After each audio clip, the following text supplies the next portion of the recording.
आज फिर एक नया जानकारी लेके आए हैं आपके लिए। नया नोटिफिकेशन आया है MP Madhya Pradesh high court assistant grade 3 का 2026 की वैकेंसीज आई हैं। इसी को हम डिटेल करने वाले हैं, डिटेल में आपको बताने वाले हैं कि क्या स्ट्रक्चर है इसका। कोई भी वैकेंसी भरना है, कोई भी फॉर्म भरना है, उसके लिए बहुत ज़रूरी है कि सबसे पहले आप उसका पूरे स्ट्रक्चर को अच्छे से समझ लें।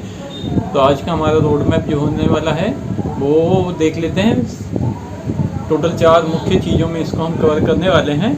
पहला होगा रिक्तियाँ और अवसर। रिक्तियाँ क्या हैं, अवसर कितना है। दूसरी है योग्यता, और तीसरा रहेगा आयु सीमा क्या रहेगी, तीसरा और चौथा रहेगा पैटर्न क्या होगा परीक्षा का, नियम, आवेदन क्या है, कैसे कर सकते हो आप आवेदन। इन 4 पैमानों में पूरी भर्ती टिकी हुई है। कंप्लीट डिटेल मिल जाएगी आपको इसमें। अब समझते हैं कि ये भर्ती इतनी बड़ी है क्यों। वाकई में काफ़ी बड़ी है, सच मानिए तो कोई छोटा मोटा अवसर नहीं मिल रहा है आपको, बहुत बड़ा अवसर मिल गया है। आधिकारिक तौर पर मध्य प्रदेश के जिला और सत्र न्यायालय में असिस्टेंट ग्रेड 3 के लिए पूरे 1174 पद आए हैं, जो काफ़ी बड़ी बात है। राज्य स्तर की न्यायपालिका में इतनी बड़ी संख्या में पदों का आना एक बहुत शानदार अवसर माना जाता है। अब सीधे उस चीज़ पर आते हैं जो इसमें सबसे ज़्यादा मायने रख रही है आपके लिए। वो चीज़ है 7वें वेतन आयोग के तहत आपको 19,500 रुपये से लेकर 62,000 रुपये तक की सैलरी इस स्केल पे आपको रखा जाएगा। ठीक है। तो एक चीज़ और है जो समय के लिए बड़ा अलर्ट रहना है आपको। 17 अगस्त को ये आवेदन शुरू होगा और 15 सितंबर को बंद हो जाएगी विंडो। ऑफलाइन फॉर्म आप चाहो भरना तो वो हो नहीं पाएगा। ठीक है। अगर 1174 पद जो आए हैं उनको और डिटेल में देख लेते हैं अपन कि कहाँ कितनी वैकेंसी आई हैं। तो जनरल कैटेगरी के लिए 314 पद मिले हैं आपको। इसके बाद ओबीसी के लिए 325 पद आए हैं। एसटी कैटेगरी के लिए 236 हैं। एससी कैटेगरी के लिए 181 पद हैं। ईडब्ल्यूएस के लिए भी आए हैं, 118 पद रखे गए हैं। साथ में महिलाओं के लिए, पूर्व सैनिकों के लिए और दिव्यांगजनों के लिए, हर कैटेगरी के लिए हॉरिजेंटली रिजर्वेशन रखा ही गया है। पूरा ध्यान रखा है इसका। एक दिलचस्प पेच ये भी है यहाँ पे कि ओबीसी का आरक्षण मामला जो कोर्ट में लंबे चल रहा है, उसके लिए भी फाइनल रिजल्ट को 2 हिस्सों में बांट दिया गया है। 87% रिजल्ट अभी फाइनल लिस्ट बन जाएगी, और जबकि जिसमें 1021 पद के लिए डिटेल मिल जाएगा आपको, और बाकी बचा वो 13% यानी 153 पद को प्रोविजनल लिस्ट बनाई जाएगी। वो जब आ जाता है अंतिम फैसला, उसके बाद इसका फाइनल होगा। अब दूसरे भाग की तरफ बढ़ते हैं। योग्यता और आयु सीमा क्या है अवसर के लिए। लेकिन सवाल ये है कि बढ़ते हैं आयु सीमा अवसर तो बहुत बड़ा है, लेकिन असली सवाल है इस प्रवेश द्वार के अंदर जा कौन सकता है। एलिजिबिलिटी यानी पात्रता पूरी तरह 3 बहुत ही ज़रूरी स्तंभों पर टिकी हुई है। एक पहला है वैलिड ग्रेजुएशन की डिग्री। मध्य प्रदेश के किसी भी यूनिवर्सिटी से आपके पास में ग्रेजुएशन की डिग्री होनी चाहिए, और दूसरा कहीं से भी आपके पास में कोई भी इंस्टीट्यूट से CPCT स्कोर कार्ड होना चाहिए, है ना। तीसरा है 1 साल का मान्यता प्राप्त डिप्लोमा आपके पास में कंप्यूटर का होना चाहिए। इसमें कोई भी एक डॉक्यूमेंट कम हुआ तो फॉर्म रिजेक्ट हो जाएगा। अक्सर कंप्यूटर की वैकेंसी नॉलेज को लेके और डिग्री को लेके कंफ्यूजन बना रहता है कि ये है तो चलेगा, वो है तो चलेगा। तो यहाँ पे एकदम क्लियर कर दिया है इन लोगों ने कि BCA आपने किया, MCA किया, B की डिग्री है आपके पास में कंप्यूटर को लेके तो बिल्कुल चल जाएगा। लेकिन आप जैसे सोच रहे हो कि BCom किया हमने, BSc की है हमने, लेकिन उसमें कंप्यूटर का सब्जेक्ट था, तो वो यहाँ पे नहीं चलने वाला है। एकदम क्लियर कर दिया उन्होंने कि ये चीज़ नहीं चलेगी। तो 1 साल का डिप्लोमा इनके लिए होना बहुत ज़रूरी होगा।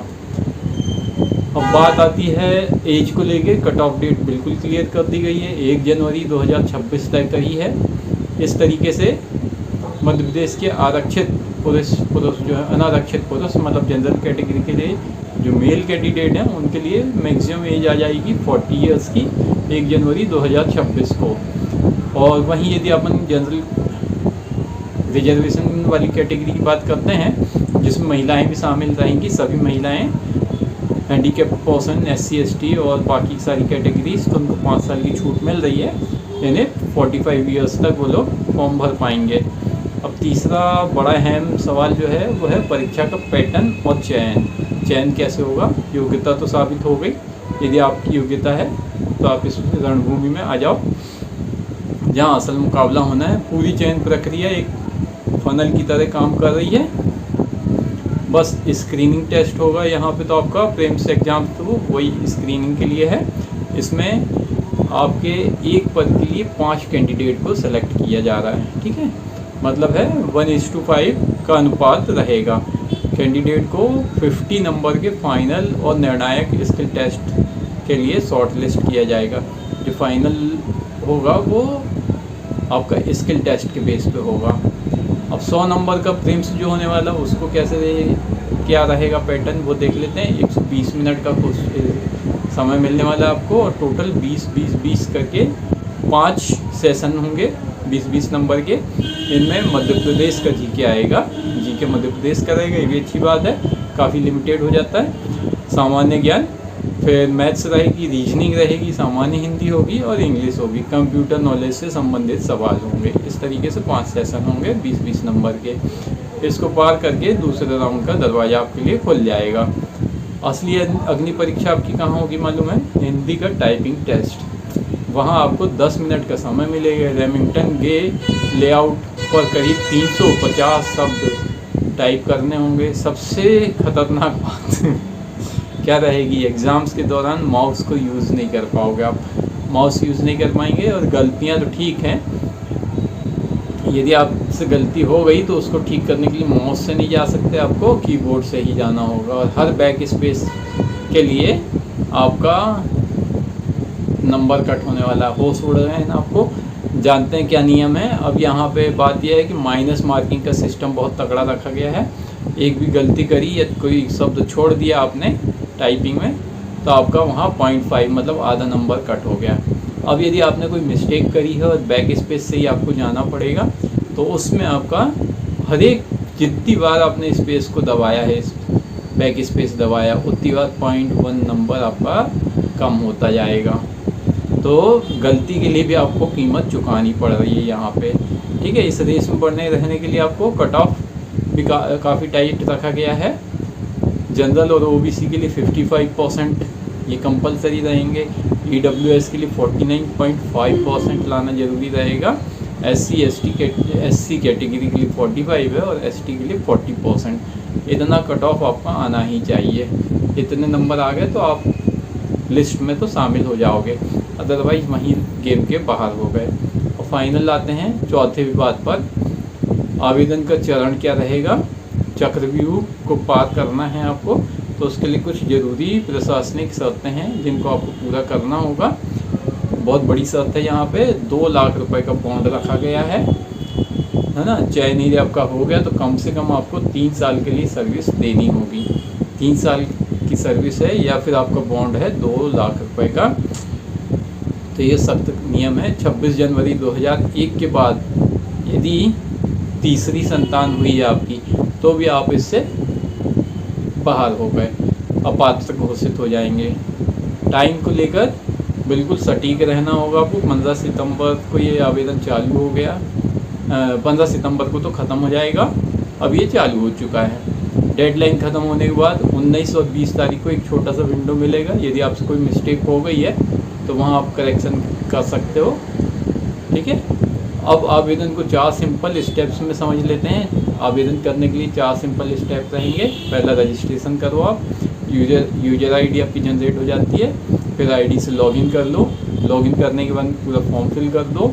सेल्फ अटेस्ट सारे डॉक्यूमेंट आप अपलोड कर दो। वहाँ पे नई फ़ोटो अपलोड करो। अभी की फ़ोटो अपलोड करिएगा, ये नहीं चलेगा कि पुरानी फ़ोटो मैच नहीं हो रही, वहाँ भी डिस्क्वालीफाई हो सकते हैं। और आखिरी में ऑनलाइन पेमेंट करना है आपको। ऑनलाइन पेमेंट नहीं हो पाई आपकी तो भी फॉर्म आपका डिस्क्वालीफाई हो जाएगा, है ना, कैंसिल हो जाएगा वहाँ पे। तो ये पूरा ब्लूप्रिंट तो आपने समझ लिया, सारी बातें समझ में आ गई। ये भी समझ में आ गया कि हर बैक स्पेस पे आपका एक 0.1 नंबर कट रहा है। काफ़ी अलर्ट रहने की ज़रूरत होगी आपको। टाइपिंग स्पीड आपकी एकदम सटीक है। तो ही यहाँ पे आप रिस्क ले पाओगे।